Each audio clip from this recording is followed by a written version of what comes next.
Les experts sans frontières sur BFM Business. Allez, 18h46, encore quelques minutes avec nos experts Richard Verly, Juan José Dorado avec nous en plateau. On voulait dire un mot quand même parce que ça a été le temps fort de ce début de semaine, le sommet de l'IA à Paris, bien sûr, avec un Emmanuel Macron en VIP de la tech française, de l'IA française, européenne.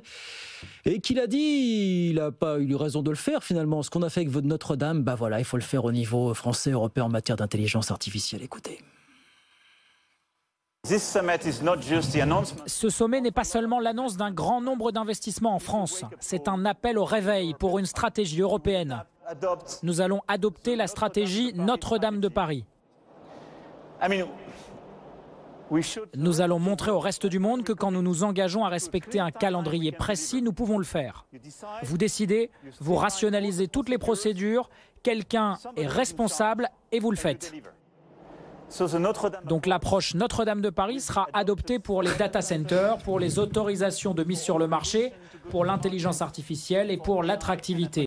Dépêchons-nous, il le faut. Ah bah alors, il tourne de son privé, forcément, Juan José. Hein, oui, non, mais je souris parce qu'il a de la suite dans les idées. Déjà en 2018, il avait annoncé effectivement qu'il allait faire de l'intelligence artificielle, de l'investissement en intelligence artificielle, quand même un vecteur important de la politique française. Et donc, il a de la suite dans les idées avec ce sommet qui a été organisé à Paris. Après, la réalité est complètement différente. C'est-à-dire que entre la Chine et les États-Unis, les Européens ne font pas le poids pour l'instant. Et je ne vous dis pas la France toute seule. Quand vous voyez qu'effectivement les États-Unis parlent des 500 milliards d'investissements dans l'intelligence artificielle et que dans des pays, encore je me réfère à celui que je connais le mieux, que c'est l'Espagne, vous dit que l'investissement pour les 2 prochaines années, ça va être d'1,5 milliard, mais vous voyez tout de suite que nous ne jouons pas dans la même catégorie. Donc c'est bien effectivement que Emmanuel Macron prenne ça à bras-le-corps et qu'il essaye de tirer l'Europe vers les hauts. Je pense que c'est sommet a été, entre guillemets, une réussite parce que ça fait prendre conscience à la société, aux différentes sociétés européennes, que c'est important d'investir. Maintenant, il va falloir récupérer cet argent, comme il essaye de le récupérer depuis quelques années, avec ses sommets du côté de Versailles. Mais comme Trump n'a pas encore fait la lumière sur le financement des 500 milliards du fameux plan Stargate, comme l'Europe, alors il y a 109 milliards d'euros d'investissement au niveau français, 200 milliards a dit Van der Leyen au niveau européen, alors 50 pour l'UE, 150 milliards venant de grands groupes privés. Bon, est-ce que vous dites les 200 milliards de Van der Leyen, ça vaut bien proportionnellement les 500 milliards de Trump du projet Stargate, Richard Verly? Potentiellement, oui. Mais ce qui est intéressant, moi je trouve, dans cet extrait, c'est que vous avez 2 stratégies aujourd'hui. Vous avez la stratégie tarif-shérif, c'est celle de Trump. Là, c'est du concret. Trump, c'est très concret, c'est des tarifs, le shérif. Macron, c'est Notre-Dame de Paris. Que je sache, Notre-Dame de Paris, c'est quand même beaucoup plus virtuel, même quand on l'entend. Alors, on a bien compris que le chantier français, il a eu lieu. C'est une belle réussite. Oui, mais sauf logistique, c'est d'une efficience. Oui, mais sauf qu'en France, il a la capacité, et il l'a exercé, et ça a marché, de nommer un chef de chantier, de faire tenir des délais, mais au niveau européen, ne nous leurrons pas, il l'a pas, Emmanuel Macron, cette capacité. C'est pas lui qui va nommer le chef de chantier. Et c'est pas parce qu'il y aura un chef de chantier. C'est pas Van der Leyen non plus. Hein. Mais c'est bien le problème. Je suis pas sûr que la stratégie Notre-Dame de Paris, c'est-à-dire on abandonne les processus habituels, on se coalise autour d'un chef, soit la bonne au niveau européen, compte tenu de ce qu'est l'Union européenne. Je crois que la vraie chance de l'Europe aujourd'hui, elle est ailleurs, et c'est ça, c'est qu'il y a des talents, il y a d'abord des données à protéger, d'urgence, des données à protéger. Je signale quand même que le Parlement européen a signé un accord, là, il y a quelques semaines, avec une société américaine, Anthropics, pour gérer tout son système de traduction.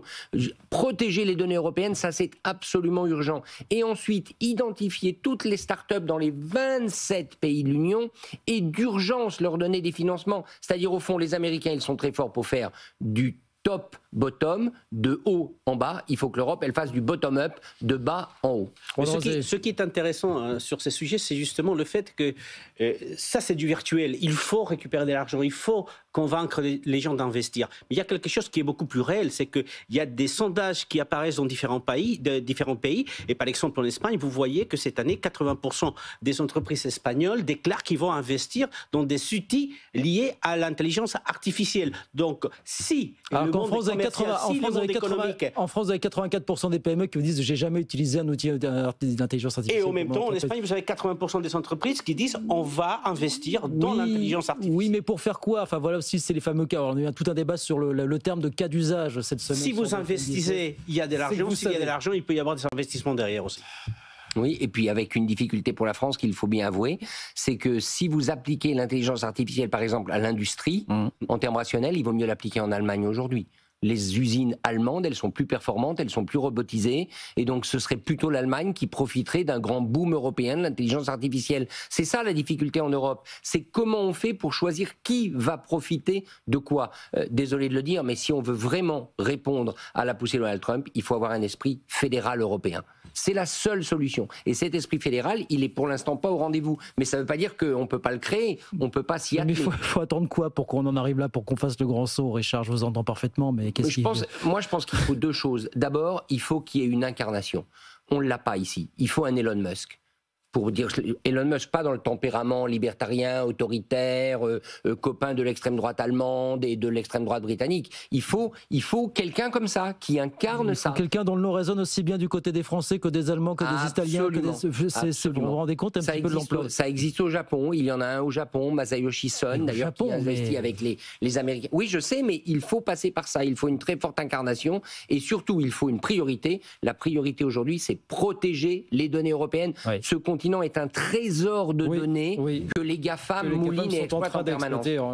Évidemment en série. Il nous reste quelques minutes pour dire un sujet de chez vous, Juan Rosé, de l'Espagne. Voilà, ce sont nos confrères des Échos qui évoquaient le sujet ce matin, alors qu'ici, vous savez, on a beaucoup parlé de la réussite espagnole, 3,2% de croissance l'an dernier, 1 million d'emplois créés en 2 ans. Mais on a un Pedro Sanchez qui, rappelle les Échos, est incapable depuis 2 ans de faire approuver son budget, d'où une paralysie qui finit par ralentir quand même la modernisation du pays. Il n'y a pas que les Échos qui le disent. Tiens, je vous fais écouter Mariano Rajoy, qui est l'ancien Premier ministre espagnol, qui disait oui, de mon temps, ça se passait beaucoup mieux, forcément.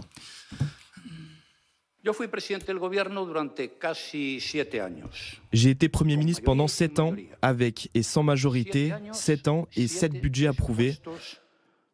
Jamais un budget n'a manqué. Et quand il n'est pas possible de faire approuver un budget, il faut dissoudre et rien d'autre. Cela a toujours été fait de cette façon et partout.